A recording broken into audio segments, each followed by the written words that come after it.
significado y el por qué Dios separó un día en la semana justamente para la adoración. Bienvenido a un nuevo programa, que Dios te siga bendiciendo y bienvenido, Eileen. Pastor Joel, un gusto saludarle y saludar a nuestros amigos que ya van sumándose. Qué bueno es estar juntos una vez más en este espacio para seguir aprendiendo de la palabra de Dios.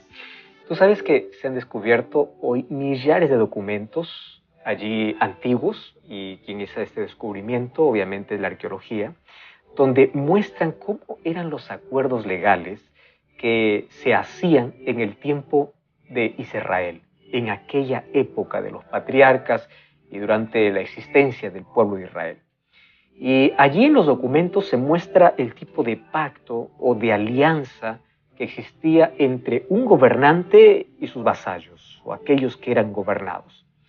Y es importante notar que justamente en el documento, en el preámbulo, aparece cómo el rey se identifica con su título, sus atributos y su extensión, para poder demostrar su soberanía, su autoridad. Luego, por allí se mencionaba en el tratado algunos actos de benevolencia que daba o que hacía a favor de aquel que era gobernado. Además, los favores concedidos que se generaban si es que éste se permanecía firme, obediente y leal. Así que habían bendiciones para aquellos que cumplían este tratado. Entonces, el documento incluía también una serie de estipulaciones entre el rey y su vasallo.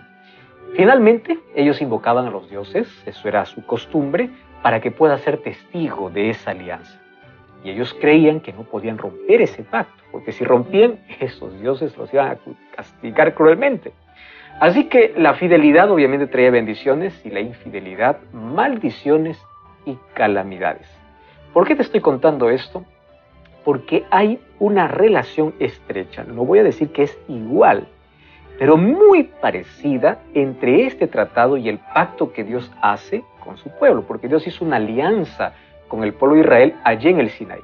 Entonces, al comparar allí los documentos arqueológicos y lo que dice el Éxodo capítulo 20, vamos a encontrar algunas similitudes, pero también algunas diferencias que son muy significativas.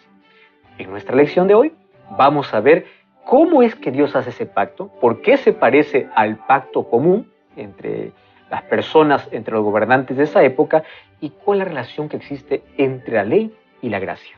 ¿Están en conflicto o caminan en armonía? Eso hablaremos hoy, y antes, como siempre, vamos a orar para poder abrir la palabra de Dios. Oramos. Gracias, Señor, porque tu palabra siempre nos orienta, es una luz para nuestro camino, y pedimos que tu Santo Espíritu nos lleve a la comprensión de estas verdades tan importantes para nuestra vida. Colocamos nuestra vida en tus manos, guíanos en el nombre de Jesús. Amén. 7 respuestas a 7 preguntas en 7 minutos. Amigos, estamos listos para poder comenzar a desarrollar el tema del día de hoy. Por cierto, ya el quinto tema de esta serie de estudios en esta temporada aquí en Biblia Fácil. El título del tema de hoy es Ley y Libertad. ¿Qué título, eh? A veces esas palabras parece que están muy distantes, pero hoy vamos a ver que todo lo contrario, caminan estrechas tomadas de la mano. Bien, como siempre, vamos a hacer una serie de preguntas y vamos a tener esas respuestas a la luz de la Biblia junto al pastor Joel Flores. Pastor, cuando hablamos de los 10 mandamientos, de la ley de Dios, nos es difícil tal vez pensar en libertad, generalmente pensamos en restricciones, pero vamos a ir a los inicios y vamos a conocer un poco más sobre este asunto. ¿En qué contexto Dios dio los 10 mandamientos al pueblo de Israel? Es interesante conocer el contexto y la cultura, como ya te mencioné en la introducción. Ahora mira el libro de Éxodo capítulo 19, versículo 4 hasta el versículo 6 dice: vosotros visteis lo que hice a los egipcios, cómo os tomé sobre alas de águila y os he traído a mí. Ahora pues, si en verdad escucháis mi voz y guardáis mi pacto, vosotros sois mi especial tesoro entre todos los pueblos, porque mía es toda la tierra, y vosotros seréis mi reino de sacerdotes y de gente santa. Esto di a los israelitas. Si te das cuenta, el pacto que Dios propone para Israel tiene una estructura muy parecida a los pactos que se hacían entre gobernantes y vasallos en aquella época. ¿Por qué razón? Dios, antes de poder proclamar los 10 mandamientos, que sería la base del pacto, Dios menciona cuál es el favor que los israelitas recibieron y cómo Dios los ha conducido. O sea, no se olviden que fui yo quien los saqué, dice Dios. Por eso es que la ley de Dios comienza diciendo así, Éxodo capítulo 20, yo soy Jehová tu Dios, comienza presentándose y allí, ¿cuál es el beneficio que ellos recibieron? Yo te saqué de la tierra de Egipto, de la casa de servidumbre. En otras palabras, yo te liberté. Con esto, Dios está estableciendo una identidad y la razón por la cual quiere que sus hijos le obedezcan.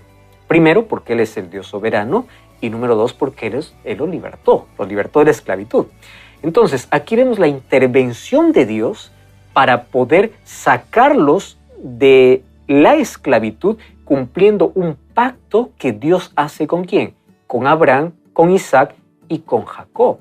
Eso lo va a repetir siempre. Yo soy el Dios de vuestros padres, el Dios de Abraham, de Isaac y de Jacob. O sea, el pacto de gracia de Dios con Abraham continuó en el pacto del Sinaí.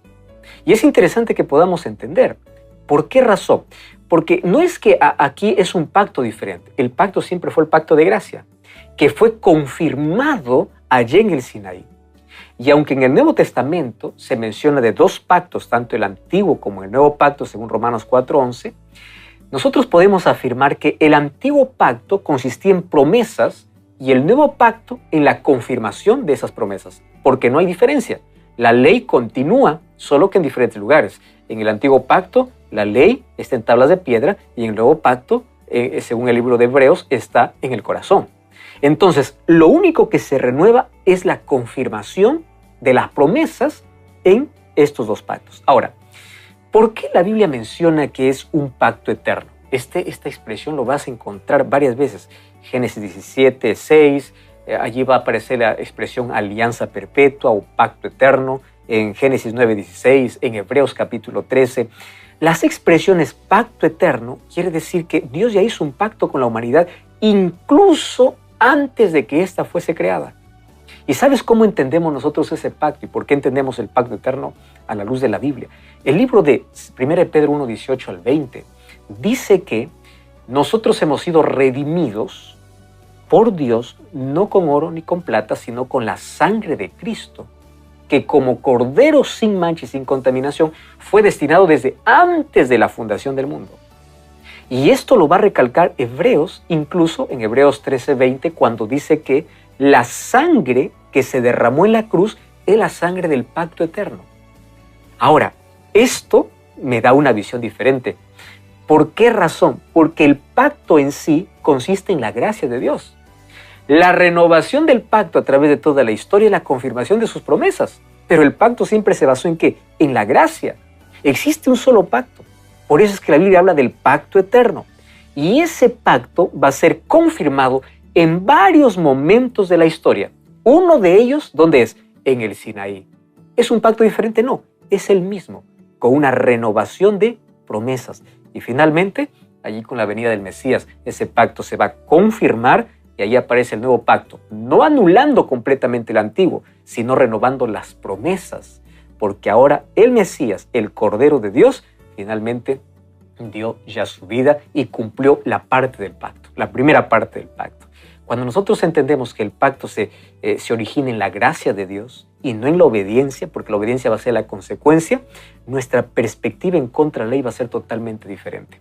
Entonces yo me someto a un pacto de amor, no a un pacto legalista, a un pacto donde Dios ofrece su propio Hijo, donde yo soy salvo por su gracia. Por eso le dice a Israel, yo te saqué, yo te salvé, yo te liberté. Y después de decir, yo te hice libre, ahora entonces anda en mis caminos. Lo mismo dice a nosotros, yo te saqué del pecado, yo te liberté de la esclavitud, de los vicios, de la maldad. Entonces, eso es gracia. Yo ya te saqué, ahora tienes que caminar en armonía con mi voluntad. Porque yo no te liberté para que continúes esclavo. Te liberté y para que conserves tu libertad, yo te voy a dar mi ley que va a proteger para que la libertad pueda ser verdadera.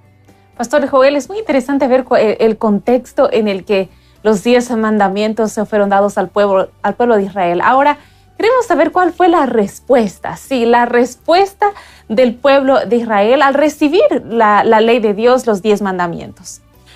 El pueblo de Israel conocía bien, porque en ese tiempo era común hacer los pactos y hacerlo de manera pública. Y miren lo que dice Éxodo capítulo 19, versículo 8.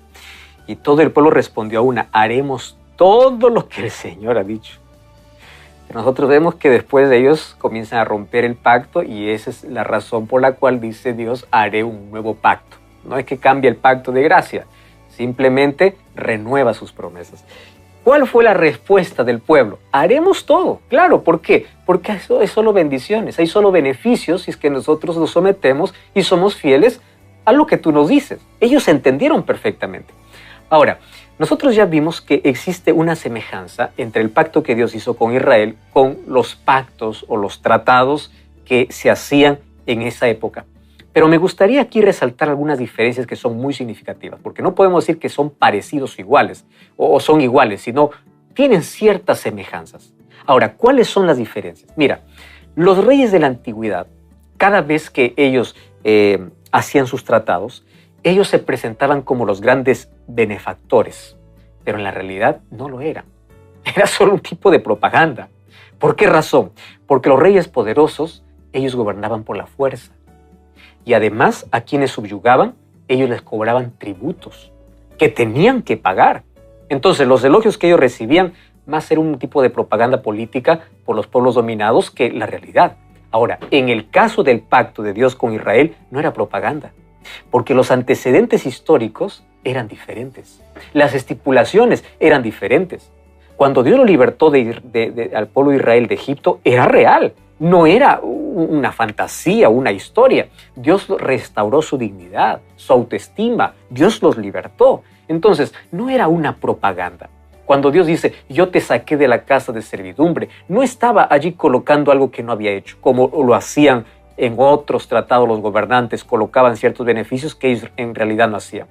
Ahora, Dios aquí coloca los 10 mandamientos, pero los 10 mandamientos no es el precio que ellos tienen que pagar porque Dios los libertó. Mucho cuidado con eso. No es que pagamos a Dios con la obediencia. No, así no funcionan las cosas. Los mandamientos vienen a ser la salvaguardia de la vida, de la libertad. O sea, Dios dice: te saqué de la esclavitud, y para conservar la libertad tienes que conocer tus límites, para que no vuelvas a la esclavitud. Ahora, es erróneo interpretar que los mandamientos son equivalentes a esas estipulaciones, a esos tratados que existían en ese tiempo, esos tratados de soberanía. ¿Por qué? Porque en esos tratados la concesión de favores creaba la obligación de expresar gratitud. O sea, las personas debían mostrar gratitud obedeciendo estipulaciones, no importa cómo fueran, si eran justas o injustas, no importa. Como ellos recibían algún tipo de favor, tenían que obedecer de manera obligada. En cambio, el pacto que Dios hace con Israel lo hace incluso con libertad. Dice: si ustedes me obedecen, serán las bendiciones. Si no me obedecen, aquí están las consecuencias. Pero no los obliga. Yo quiero hacer un pacto con ustedes. El pacto está basado ¿en qué? En su gracia.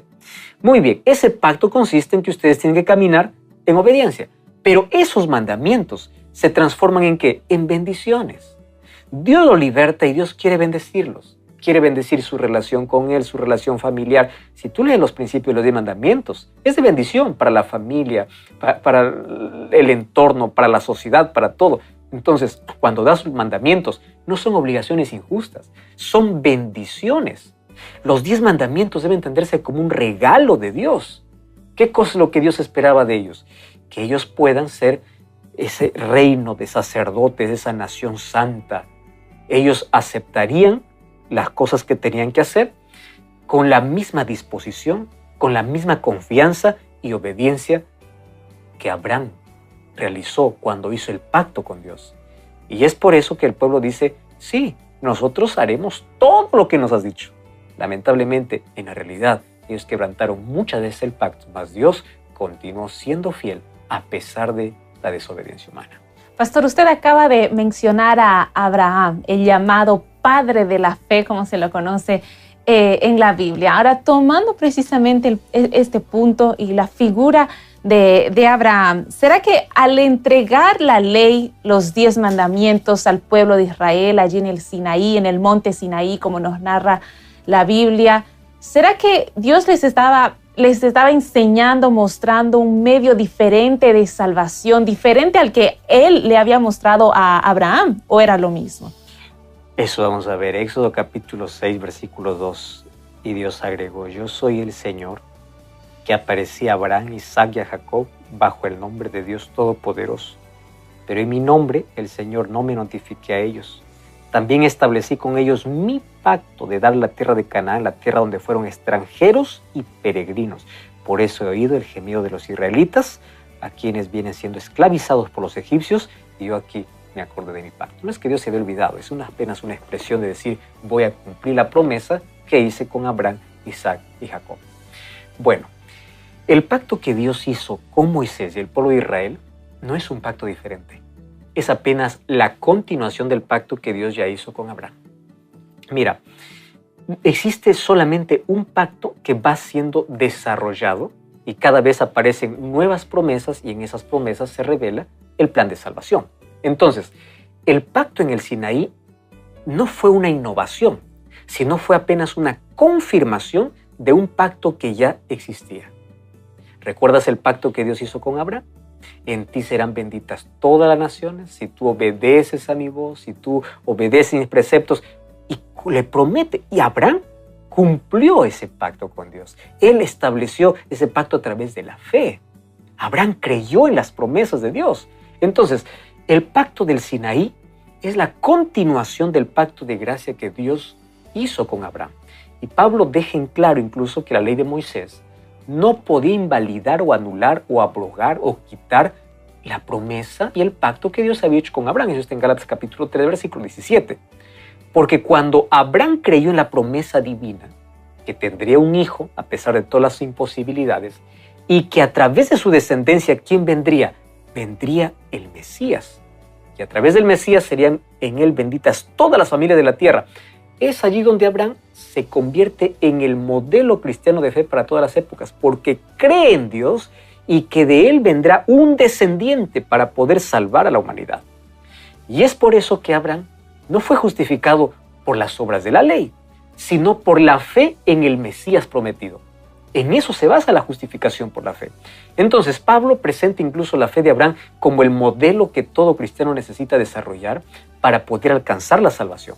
Cuando vamos a Romanos 4, Gálatas 3, Santiago 2, 23, dice que la ley y la gracia en ese sentido no son antagónicas. Las dos están en armonía, porque la ley se entregó al pueblo del pacto en un contexto donde el pueblo ya había sido redimido. Dios primero muestra su gracia, libertándoles. Luego les coloca su ley. Con Abraham ocurrió lo mismo.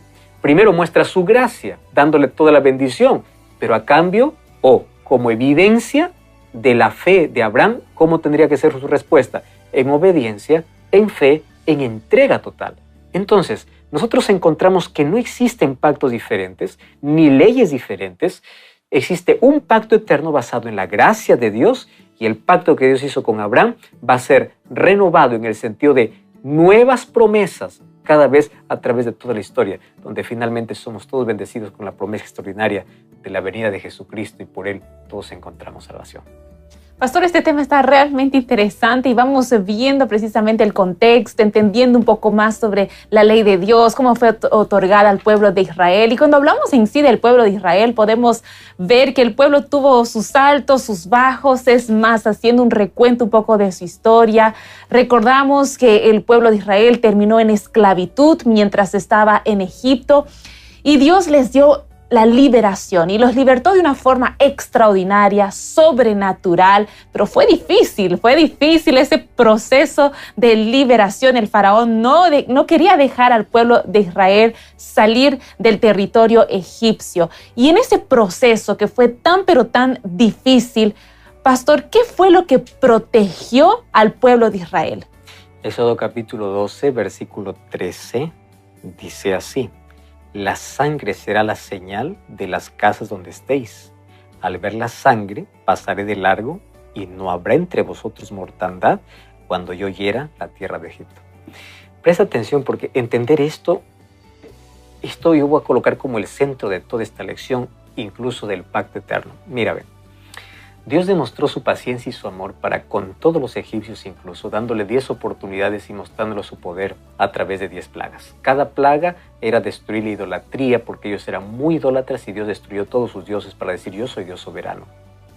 Sin embargo, Dios tuvo tanta paciencia, esperando por lo menos arrepentimiento desde el faraón y todo el pueblo, mas cada vez ellos se endurecían más.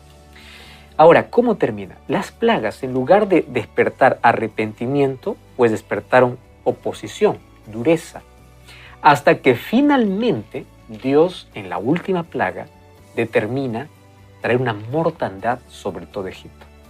Ahora, aquí está el asunto que necesitamos entender. Lo que estaba en juego era la muerte del primogénito. Y tú sabes que en la última plaga murió todo primogénito de los egipcios. Pero antes que muera, o paralelo a la muerte de los primogénitos en Egipto, también allí se confirmó la muerte del primogénito de Dios. ¿Por qué razón? Mientras había mortandad en todo Egipto, alguien moría en lugar del primogénito en Israel. ¿Quién? Un cordero. Ahora, qué impresionante. Dios instruye a los israelitas cómo ellos tienen que prepararse para la salida. Y ellos dicen que un cordero necesita ser muerto. Ese cordero moría en lugar de todo primogénito en Israel. Y esa sangre debían rociar en los dinteles de las puertas para que ese día, cuando pase el ángel que destruía, al ver la señal de la sangre, esa casa tendría protección. Entonces aquí no hay favoritismo, no. Es sangre. No es quien se porta bien, quien no se porta bien. No, es la sangre, obediencia, fe. ¿Entiendes? La sangre. Ahora, ¿qué cosa sucede? La gracia de Dios se manifestó allí en la Pascua. Antes que Dios coloque su pacto en el Sinaí, primero mostró ¿qué cosa? Su gracia. Y su gracia fue mostrada que un cordero moría en lugar de un primogénito. En otras palabras, el pacto de Dios consiste en: yo te ofrezco mi gracia, mi sangre, la libertad, la salvación, yo te liberto y después yo te digo que debes caminar en armonía con mi ley. Primero la gracia, luego la obediencia. Y las dos van en armonía. Gracia y ley nunca estuvieron en oposición, siempre estuvieron en armonía. Entonces en la Pascua vemos la gracia de Dios y en el Sinaí el pacto de Dios a través de los 10 mandamientos. Por eso Hebreos 13:20 dice que la sangre del pacto eterno fue aquello que protegió a los israelitas. Ellos fueron salvos por la gracia antes de recibir la ley. Entonces somos salvos por gracia para luego estar en armonía con su ley. Pastor, seguimos hablando de la ley de Dios, de los 10 mandamientos. Sí, los 10 mandamientos, pero ahora nos detenemos específicamente en el cuarto mandamiento. Pastor, ¿cuáles son las características del cuarto mandamiento que demuestran, podríamos decir, un estatus de sello de la ley de Dios? Hay muchos que no entienden este asunto, por qué el cuarto mandamiento puede ser el sello de Dios. Nuevamente, veamos el contexto. En el tiempo donde Dios hace el pacto con Israel, habían gobernantes que hacían pactos. Dios hace un pacto que tiene algunas similitudes, pero grandes diferencias. Y dentro de ese pacto, Él coloca su sello. Mira, Éxodo capítulo 20, versículo 8 hasta el versículo 11 dice así: acuérdate del día sábado para santificarlo. 6 días trabajarás y harás toda tu obra. Pero el séptimo día es reposo del Señor tu Dios. No hagas ningún trabajo, tú, ni tu hijo, ni tu hija, ni tu siervo, ni tu criada, ni tu bestia, ni tu extranjero que esté entre tus puertas, porque en 6 días hizo Jehová el cielo, la tierra, el mar y todo lo que contienen ellos, y reposó el séptimo día. Por eso el Señor bendijo el sábado y lo santificó. Ahora, presta atención. Así como en los tratados de soberanía del antiguo cercano oriente, se identificaba siempre quien hacía el pacto, nombre, título y dominio, así también Dios coloca su sello en su ley, poniendo esas 3 características. Todo sello tenía esas 3 características: nombre, título y jurisdicción o dominio. ¿Cuál es el nombre? Jehová tu Dios. ¿Cuál es el título? Creador. ¿Por qué tienes que guardar el sábado? Primero, yo soy tu Dios. Número 2, yo soy el creador. ¿Y cuál es el dominio? Los cielos, la tierra, el mar y todas las cosas que en ellos hay. ¿Te das cuenta que las 3 características están totalmente notadas en este mandamiento? Y este cuarto mandamiento es el único de los 10 donde se encuentra el nombre y el título del legislador. El único que muestra la autoridad de aquel que promulga su ley. Por eso es que Dios lo colocó en el centro y de esa manera establece el pacto. Y obviamente que ese pacto también es un llamado para que el pueblo pueda cumplir una misión. Entonces, la santidad del sábado, para comenzar, es más antigua que Israel, pero al colocarlo en el centro de su ley, significa que Dios para toda la humanidad y su ley es eterna, así como su pacto también es eterno. Seguimos desarrollando el tema del día de hoy. Yo estoy aquí con Biblia en mano y espero que tú también. Y pastor, tenemos 2 versículos específicamente que en este momento queremos entender un poco más. Uno que está en el libro de Génesis, el capítulo 2, y otro que está en el libro de Deuteronomio, el capítulo 5, donde nos habla precisamente de los 10 mandamientos. Pastora, ¿qué realidades apuntan estos 2 versículos sobre el día sábado? Yo voy a ser aquí muy breve en la respuesta. Número 1, Génesis capítulo 2 dice, fueron acabados los cielos y la tierra, acabó Dios el día séptimo y lo santificó y reposó. Quiere decir que en la creación, el sábado conmemora quién es el creador, ¿correcto? Sin embargo, en Deuteronomio capítulo 5, versículo 15, allí le dice, vas a guardar el sábado y recuerda que tú fuiste esclavo en la tierra de Egipto y Dios te sacó de allá con brazo poderoso. Entonces, con estos 2 textos, el sábado conmemora 2 cosas. ¿Quién es mi creador y quién es mi redentor? En otras palabras, ¿a qué realidades apunta el sábado? Al Dios creador y al Dios que liberta, al Dios salvador. Por eso es que Génesis 2.2 y Deuteronomio 5.15 presentan 2 características interesantes, el Dios que crea y el Dios que liberta. Pastor, una última pregunta antes de finalizar el tema del día de hoy. Yo estoy aquí con la Biblia y simplemente para que podamos todos juntos entender un poco por qué en el libro de Génesis Dios habla de una forma indicativa sobre el día sábado. Pero cuando vamos al libro de Éxodo, específicamente al capítulo 20, donde vemos los 10 mandamientos, Dios habla de una forma imperativa, como que acuérdate, es diferente. Queremos entender un poco más. Y claro, te hago una pregunta. ¿Qué cosa es lo que más influye en la educación de los hijos? ¿El ejemplo o las palabras? A la verdad, los 2. El problema es cuando hay solo palabras y no hay ejemplo. ¿Tú te das cuenta cómo aprenden los niños? Los niños aprenden imitando. ¿Por qué en Génesis 2 aparece en modo indicativo? O sea, Dios haciendo. ¿Por qué? Porque Dios quiere que Adán y Eva puedan imitar. Así como un niño aprende imitando al padre, Dios mismo reposa, aunque no está cansado, para que sus hijos puedan imitarlo. Pero en Éxodo capítulo 20 encontramos ya la orden de Dios. ¿Por qué? Y aquí está la manera como Dios nos educa. Dios nos educa primero diciéndonos cómo hacer porque Él mismo lo hace y después nos dice de qué manera hacerlo. Acuérdate del día sábado. ¿Por qué acuérdate? Porque ya dio el ejemplo ¿dónde? En la creación. Entonces, ¿cómo Dios educa a su pueblo? Primero a través del ejemplo y luego a través de una orden. Eso significa que el sábado forma parte del plan de Dios, forma parte del pacto y Dios cesa su obra no porque estaba cansado, sino porque Él quiere tener un encuentro con su criatura y como ya vimos en el programa anterior, es la manera como nosotros recordamos nuestro origen, de dónde venimos y a dónde vamos. La Biblia menciona del antiguo pacto y del nuevo pacto, pero en realidad existe un solo pacto que es el pacto eterno. La única diferencia es que en el pacto antiguo la sangre era de animales, en el pacto nuevo la sangre de Jesús. En el pacto antiguo las promesas eran la tierra de Canaán, en el pacto nuevo es la Canaán celestial. ¿Cuál es la semejanza? En el pacto antiguo la ley estaba en piedra y en el nuevo Dios quiere colocarlo en el corazón. Finalmente Dios nos invita a formar ese pacto de amor. Hay tanta bendición para aquel que es obediente y dentro de ese pacto está el día sábado. ¿Tú aceptas ese pacto de amor y de gracia? Ora conmigo. Gracias, Señor, por tu palabra. Entendimos que el pacto de gracia y de amor es mostrado a través de la sangre de tu Hijo. Y nosotros lo aceptamos y queremos que tu gracia nos alcance y nos transforme. Mas después de tu gracia también nos muestras tu ley para poder caminar en la libertad al cual tú nos has llamado.